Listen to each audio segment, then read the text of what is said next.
बिस्मिल्लाहिर्रहमानिर्रहीम। अस्सलाम वालेकुम। यमन ने इस वक्त इजराइल पर हमला कर दिया है और ये हमला कोई आम हमला नहीं था। उन्होंने हाइपरसोनिक मिसाइल मारा है और अजीबोगरीब सूरत हाल ये पैदा हुई है कि दो तरह का मौक़िफ़ आ रहा है और दोनों ही बड़े हैरान कर देने वाले मौक़िफ़ हैं। आप इमेजिन करें कि यमन की जानिब से कहा गया है कि हमने निवातम बेस को टारगेट किया है जहां पर इजराइल के F-35 तैयारे पड़े हुए थे। ये बहुत बड़ी डेवलपमेंट है कि उन्होंने डोनाल्ड ट्रंप की धमकी के बाद गटर में उस बंदे की धमकी को फेंक दिया है कि तू घर में होगा, प्रेसिडेंट सुपर पावर होगा, तू घर में।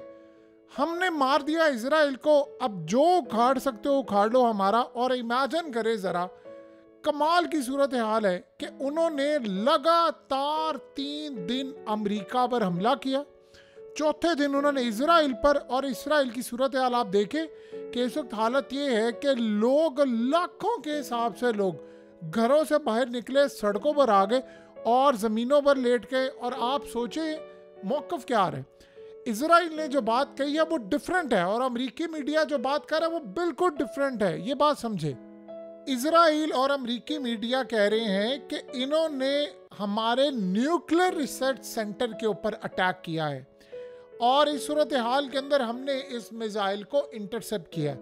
अब आप ये सोचें कि इजराइल ने कहा जी हमने जो मिसाइल इंटरसेप्ट किया वो बाहर ही कर लिया, जबकि जो विजुअल सामने आ रहे हैं वो इजराइल के अंदर तक मिसाइल आया है। जो अमेरिका के अंदर मीडिया है वो कह रहा है कि जी मिसाइल आया है और अंदर जाकर यानी उन्होंने अपना टारगेट किया है।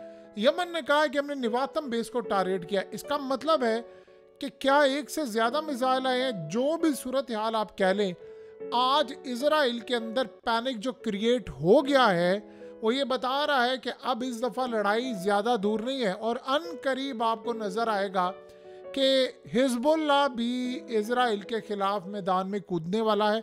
और एग्जैक्टली आपको वही सूरत हाल नज़र आएगी कि कम अज़ कम डेली बेसिस पर 400-500 ड्रोन से हिट करने जा रहे हैं। देखिए एक बात आप अच्छी तरह समझ लें, गज़ा के ऊपर जब लड़ाई हुई थी तो हिजबुल्लाह ने हमला शुरू किया था थोड़ा थोड़ा हसन नसरुल्लाह के ऑर्डर से। अब देखना ये है कि हसन नसरुल्लाह के बाद एग्जैक्टली सूरत हाल वही होती है। वैसे तो हिजबुल्लाह ने जाहिर सी बात है जो लड़ाई की है वो उन्होंने बड़ी लड़ाई की है और इजराइल को उन्होंने शिकस्त दी है, क्योंकि इजराइल ने पूरे का पूरा लिबनान फतह करना था, वो नाकाम और वापस वो लौटे हैं। अब आप अंदाज़ा करेंगे कि डोनाल्ड ट्रंप को वाइट हाउस के अंदर हंगामी पैगाम और इंफॉर्मेशन दी गई है कि आपकी धमकी के बाद यमन के हौसियों ने हमला कर दिया है। और ये बात आप ज़हन में रखिएगा, इस वक्त ईरान की फोर्सेस मुकम्मल हाई अलर्ट है। मुकम्मल तौर पर उन्होंने पूरी तरह अपने जो न्यूक्लियर रिसर्च सेंटर्स हैं तमाम जगहों पर जो भी सूरत हाल इस वक्त रखी हुई है वो मुकम्मल तौर पर हाई अलर्ट है। डिफेंस सिस्टम वहाँ लगे हैं और रूस के जो ख़ास तौर पर एक्सपर्ट्स हैं वो इस वक्त ऑपरेट करने के लिए ईरान में बैठे हुए हैं S-400 और दीगर चीज़ों को। और उससे भी ज़्यादा इंटरेस्टिंग सूरत हाल अब जो पैदा हो रही है वो ये बता रही है कि ट्रंप असल में कोई इक़दाम करने के लिए जा रहा है। ये लड़ाई अब शुरू हो चुकी है और अल्टीमेटली अब इजराइल ने ट्रंप को ये कहा है कि हमें हर सूरत अब ईरान पर हमला करना पड़ेगा। इसमें एक बात आप ज़हन में रखिएगा, इजराइल प्लान ये कर रहा है कि उन्होंने अमेरिका के साथ मिलकर यमन पर करना है स्ट्राइक। इस स्ट्राइक के बाद आपको क्या लगता है कि ये बात देंगे वो फिर अमेरिका पर भी हमला करेंगे, वो इजराइल पर भी हमला करेंगे। लेकिन पॉसिबिलिटी है कि इजराइल हमला इस दफ़ा हो और कई हमलों में वो इंटरसेप्ट ना करे। इसकी स्ट्रेटजी आप समझिएगा क्या है।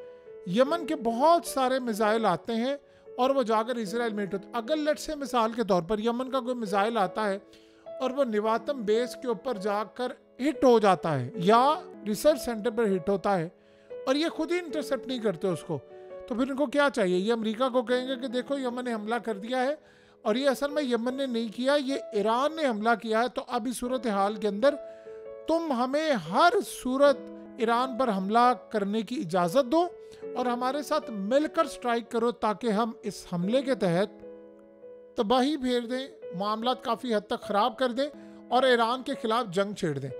असल में जो हालात इस वक्त पैदा हुए हैं वो ये जंग ही तो छेड़ना चाह रहे हैं कि किसी तरह हम ये जंग छेड़ दें और जंग छेड़ कर मामलात काफ़ी हद तक चीज़ों को उलट पलट कर दें।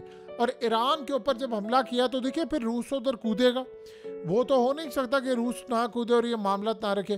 तो कुल मिलाकर अगर हम इस सूरत हाल का जायज़ा लें तो हमें एक बात समझ आती है कि लड़ाई अब खतरनाक हद तक, खतरनाक लेवल पर दाखिल हो चुकी है।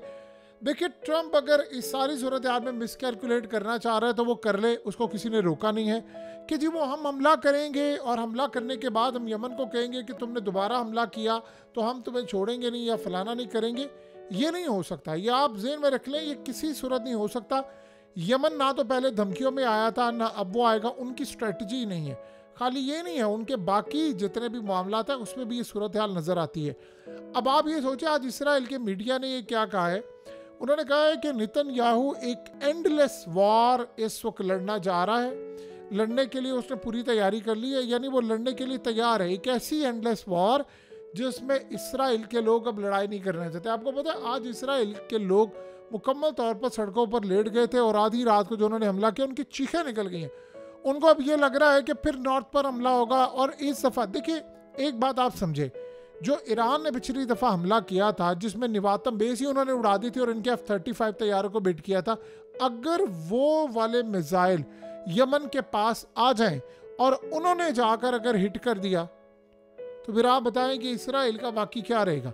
क्योंकि ईरान के पास वो मिसाइल है जिसको तो इंटरसेप्ट कर ही नहीं पाया था इसराइल। और आपको पता है कि जिस तरह उन्होंने तबाही मचाई थी वो सारी दुनिया ने देखी थी। अब यमन के पास भी मिसाइल है, लेकिन देखिए एक बात आप ज़हन में रखिएगा, अगर ईरान के ऊपर जंग छेड़ दी जाती है बड़े पैमाने पर तो फिर जाहिर सी बात है फिर इजराइल पर हमला तो होगा और दुनिया की कोई ताकत अब इस हमले को रोक नहीं पाएगी। तो हम कुल मिलाकर अगर इस सूरत हाल का जायज़ा लें तो हमें एक बात बड़ी अच्छी तरह नज़र आती है और उसमें हमें एक एंड भी नज़र आता है कि इस लड़ाई में यमन कूदेगा, इस लड़ाई के अंदर ईरान कूदेगा और अल्टीमेटली आप देखेंगे इस लड़ाई में रूस कूद पड़ेगा। देखिए अमेरिका ने यमन पर हमला किया, आपको पता है कि पुतिन का ऑर्डर आया, फौरी तौर पर अमेरिका को ये बात कहेगी कि तुमने किसी सूरत यमन पर अब हमला नहीं करना, यानी बड़े शदीद अंदाज में गुस्से में कहा गया। क्योंकि देखिए एक बात ज़हन में रखिएगा, जब अमेरिका समेत सारी ताकतें पाबंदियां लगा रही थी, पुतिन को ये बात अच्छी तरह पता है ज़िंदगी सबकी स्टेक पर लगी हुई है। ट्रंप पर 2 दफ़ा हमला हो चुका है, क्या गारंटी है कि ट्रंप पर तीसरा हमला नहीं होगा? और क्या गारंटी है इस बात की कि 2 दफ़ा हमला नाकाम हो चुके हैं, तीसरी दफ़ा नहीं होगा? इस बात की क्या गारंटी है कि ट्रंप 4 साल पूरा करेगा? और क्या गारंटी है कि कोई इसके बाद आने वाला आते साथ ही ये यूक्रेन की जो जंग है इसको शुरू नहीं करेगा? और देखिए अभी तक यूक्रेन की जंग का जहाँ तक मामला है, अभी बातचीत जारी है 30 दिन की, फलाना दिन की, आगे बढ़कर अगर इस सूरत हाल में पुतिन को नज़र आता है कि यार ये मेरे इत्तेहादी, ख़ास तौर पर यमन, ख़ास तौर पर ईरान और ये ताकतें, जब मैं मुश्किल वक्त में था, जब दुनिया मेरे खिलाफ जंग करी थी तो ये लोग खड़े हो गए थे, तो इन लोगों ने बढ़कर साथ दिया, हालात को मैनेज करने की कोशिश की। सो लिहाजा इस सारे स्नैरियो में, सारे मामले में एक बात हमें अच्छी तरह नज़र आती है कि मुकम्मल तौर पर इस वक्त हालात कंट्रोल से बाहर होने जा रहे हैं और उसमें सबसे बड़ा किरदार होगा रूस का। आप ये सोचें कि क्या ही वो नज़ारा होगा कि अगर अमेरिका और उससे भी बढ़कर यमन के मामलात ख़राब हो जाएं और अमेरिका और इसराइल हमला करने के लिए आ गया है। यानी आप ये सोचें कि अमेरिका और इसराइल हमला करने के लिए ईरान पर आए और उधर बैठा हुआ ईरान और रूस मिलकर अमेरिका के हमले को रोके और इसराइल के हमले को रोके, तो बताएं बाकी सूरत हाल क्या रह जाती है? यही वो चीज़ है कि जब अमेरिका भी आमने सामने हो जाएगा। देखिए आज शी जिनपिंग ने जो बड़ी तादाद के अंदर फॉरेन सीईओज़ को तलब किया है पूरी दुनिया के, वो क्यों तलब किया है? उसकी सबसे बड़ी वजह यही है, वो इसलिए उनको बुलाया गया, उनको कहा गया है कि आप लोग आएँ, हमने मिलकर ट्रंप से एक बड़ी जंग करनी है, जंग का वक्त आ चुका है और हमने सब ने मिलकर इस ट्रेड वॉर को जीतना है, चाहे यूरोपियन जो खास तौर पर कंपनीज हो उनके सीईओज़ हो या कोई दूसरे हो।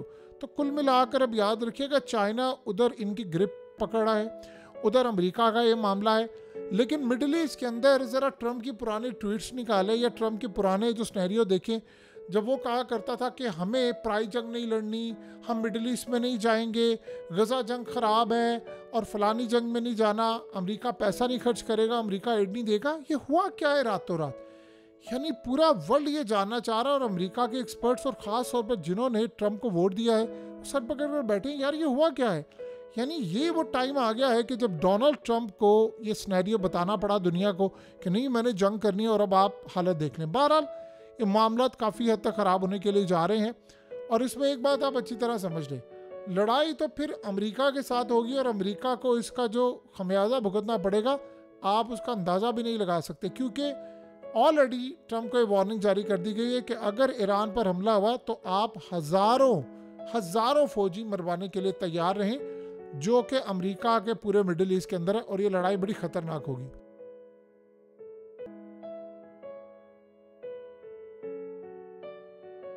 हकीकत टीवी को सब्सक्राइब करना मत भूलें, वीडियो को लाइक करें, शेयर करें और कमेंट सेक्शन में अपनी राय का इजहार ज़रूर करें।